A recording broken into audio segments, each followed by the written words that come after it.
안녕하십니까. 경영 컨설팅학 박사 박사이다입니다. 오늘 논문 작성 순서에 대해서 설명을 해볼까 하는데요.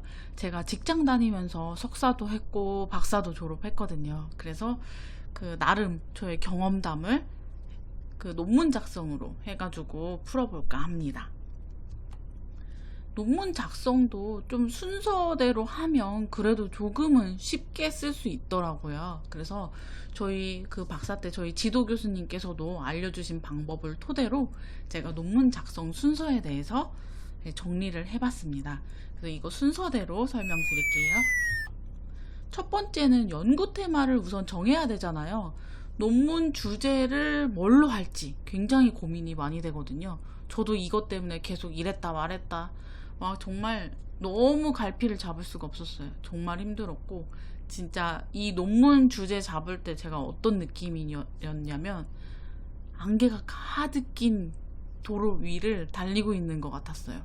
진짜 앞이 안 보이는데 가긴 가야겠고 정말 막막했거든요.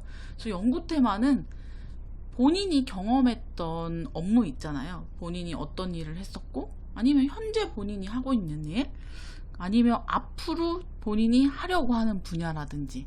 근데 사실 앞으로 하려고 하는 분야는 조금 어려울 수도 있지만, 그래도 이 논문 가지고 앞으로 활용을 하려면 향후 본인이 하고자 하는 그런 것들 생각하셔가지고 주제를 정하시면 되고요.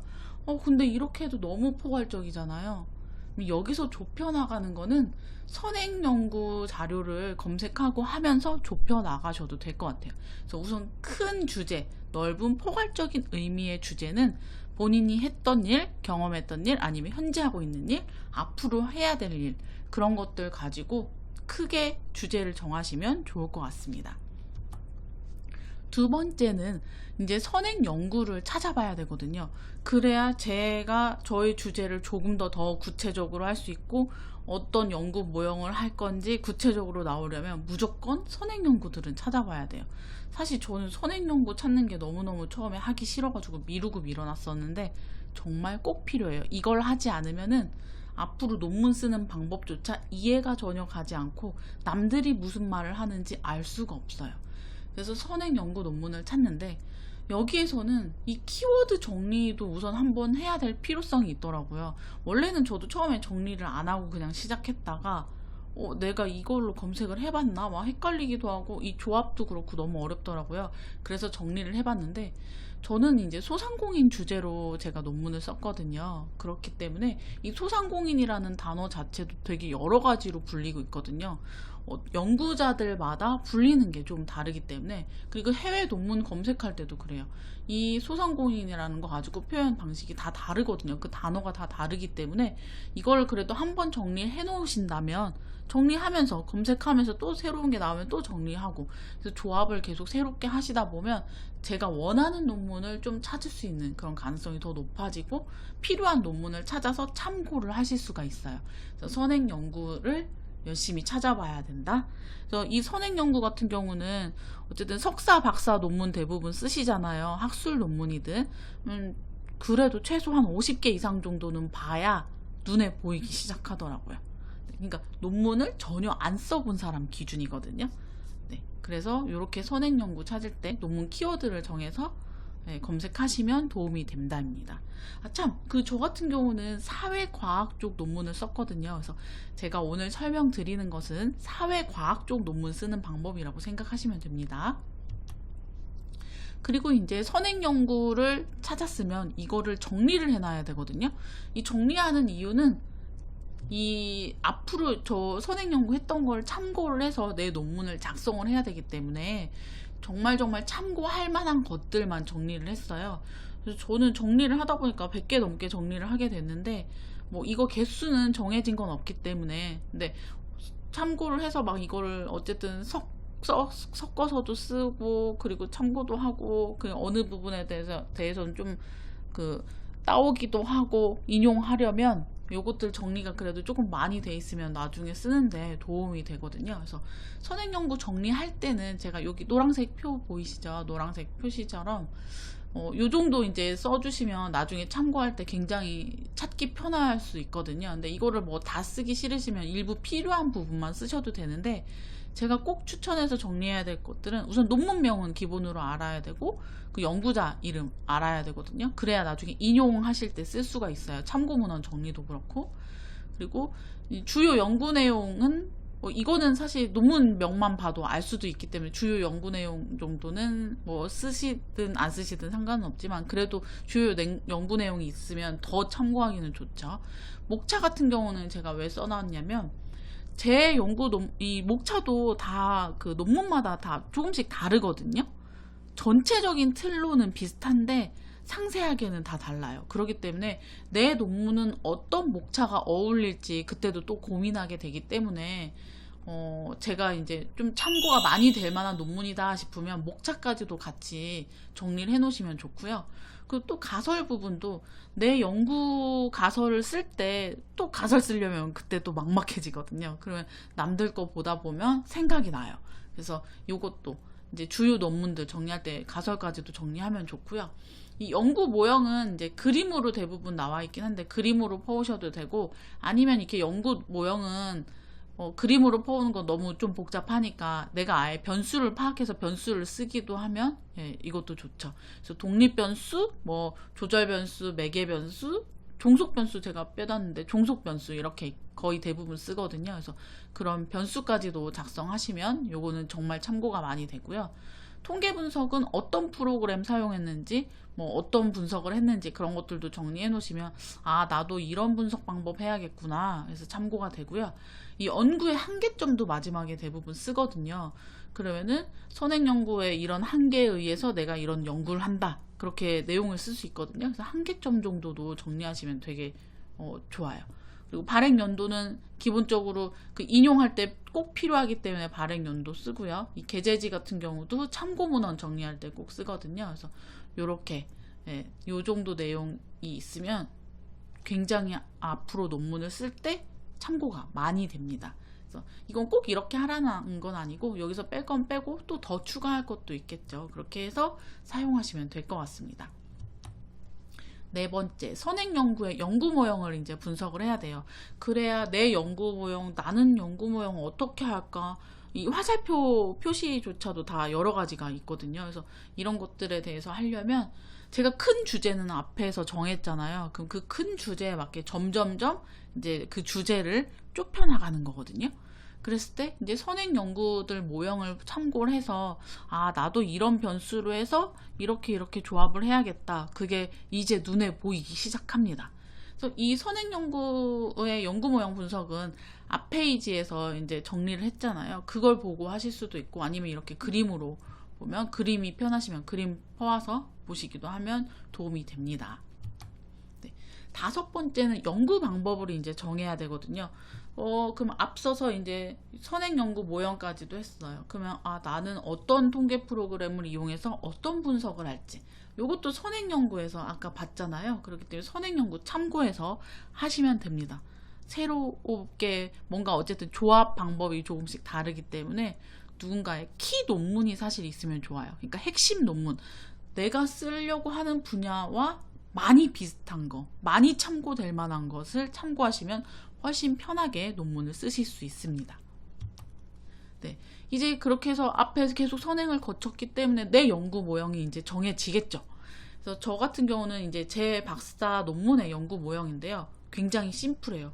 심플한 이유는 전 중간에 매개 변수가 경영교육이라는 건데 이 경영교육이라는 변수 자체가 사실 선행연구 논문으로 정말 희귀하게도 너무 없더라고요. 사실 없을만 했어요. 왜냐하면 설문조사가 정말 힘들었거든요. 그렇기 때문에 저는 독립변수라든지 종속변수 같은 경우는 다른 연구자들이 굉장히 많이 사용하는 흔하디 흔한 변수를 썼거든요. 하지만 매개 변수가 조금 색달랐기 때문에 굉장히 심플한 모형이지만 그래도 통계라든지 그런 내용에 있어서 잘 나왔던 것 같습니다. 그래서 어쨌든 심플한 모형이기 때문에 통계도 좀 더 편하고 쉬웠어요. 하지만 매개 변수가 좀 어려워서 이론적 배경 쓴다든지 선행연구 조사하는 게 좀 힘들었어요. 그러니까 논문을 쓰실 때 어떤 부분이 편하면 그 편한 거에 대한 대가가 있는 것 같아요. 어디 부분에서는 또 어려워지고 그렇거든요. 그래서 저 같은 경우는 설문이 굉장히 힘들었다는 거. 그 대신 모형은 쉬워서 통계는 좀 쉬웠고요. 네, 그렇게 말씀드릴 수 있습니다. 설문지 작성하고 설문지 배포와 회수를 이제 해야 되잖아요. 모형이 확정이 됐으면 이제 각각 세부적인 요인들, 그러니까 변수들이 다 정해졌기 때문에 변수별로 이제 문항을 만들어서 설문 대상을 확정하고 설문지를 이제 뿌리고 받고 그런 과정이 있거든요. 근데 참고적으로 설문지 작성할 때 각 요인, 각 변수별로는 최소 5문항 이상을 추천드릴게요. 왜냐면은 통계를 하면서 삭제해야 되는 것들이 생기기도 하거든요.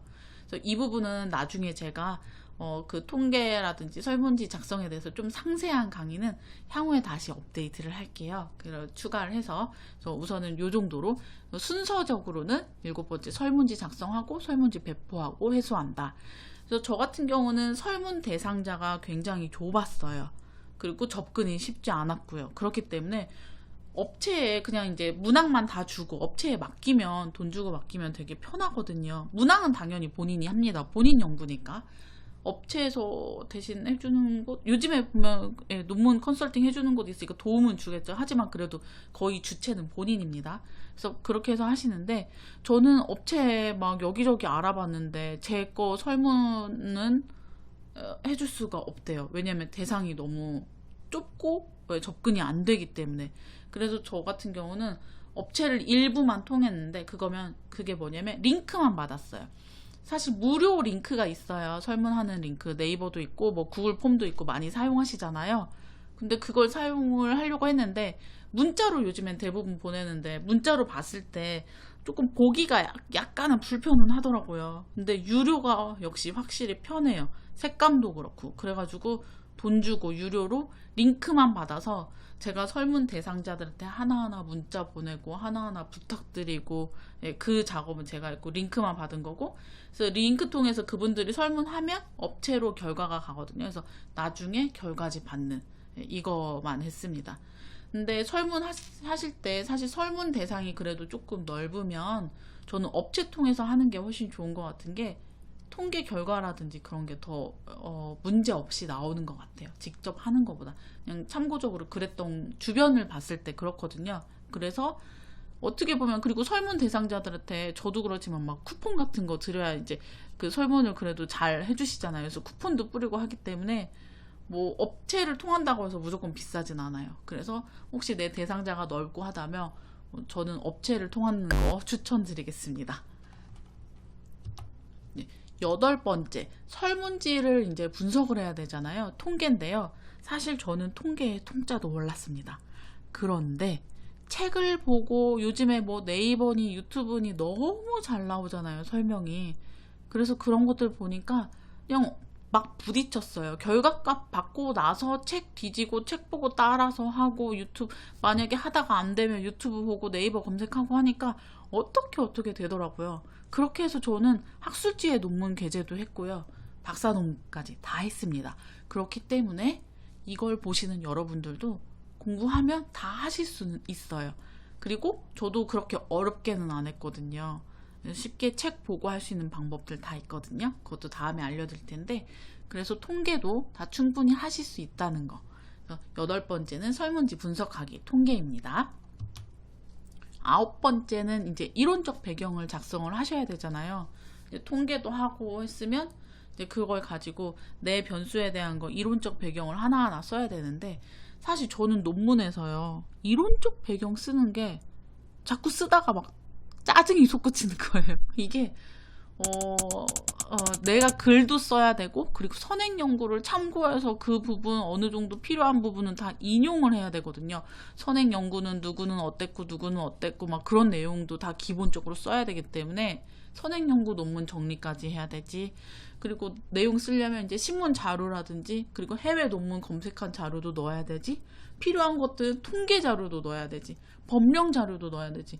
와, 이 부분은 사실 뭐는 조금 짜증나는 구간이라고 말할 수 있어요. 사실 저는 통계가 더 재밌었어요. 통자를 모르는데도 불구하고 통계는 하다 보면 그래도 좀 재미가 느껴졌는데 이 이론적 배경은 약간 마의 구간입니다. 좀 쓸 때 짜증이 나요. 그래도 쓰셔야 되니까 어쨌든 9번째 이론적 배경 작성하기고요.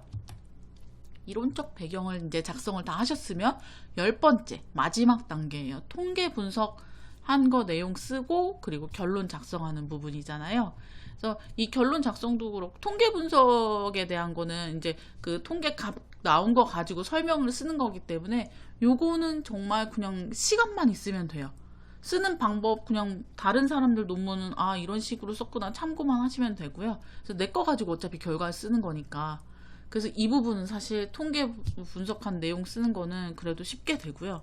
이제 결론도 이제 머리는 조금 쓰셔야 되죠. 여러 가지 아이디어도 좀 넣고 해야 되기 때문에 그래서 결론 쓰시고 하면 이제 논문이 다 완성이 되는 거거든요. 저도 직장을 다니면서 논문을 썼고요. 그래서 평일 저녁이라든지 그리고 주말에 이제 작업을 했는데 평일 저녁에 그냥 버릇처럼 퇴근하고 저녁 밥 먹고 뭐 소화시킬 시간 없어요. 그냥 책상에 앉았어요. 앉아서 밤 12시건 새벽 1시건 2시건 사실 특히 통계할 때는 좀 늦게까지 하게 돼요. 통계는 자꾸 하다 보면 이 수치 막 따지고 뭔가 에러 나면 그거 확인해야 되고 하다 보면 이 통계에는 빠져들어가지고 새벽까지 하게 되더라고요. 그래서 그런 식으로 했는데 그래도 그렇게 시간 투자하고 힘든 만큼 결과는 계속 나옵니다. 그렇기 때문에 논문 쓰시려고 생각하시는 분들 막막 하시겠지만 이 순서대로 하다 보면 두 번째, 세 번째 순서 정도 되면 논문에 대해서 감이 잡히기 시작해요. 그러면 그때부터는 진도가 팍팍 나가요. 본인이 이제 신경만 쓴다면. 그렇기 때문에 어려움 없이 그래도 논문을 쓰실 수 있고 모두 다 하실 수 있습니다. 그래서 꼭 힘내셔서 논문 작성 잘 하시고요. 다음번에도 제가 설문지라든지 연구 모형에 대해서도 더 쉽게 설명을 할 거거든요. 그래서 참고해 주시고요. 앞으로도 구독, 좋아요 부탁드립니다. 감사합니다.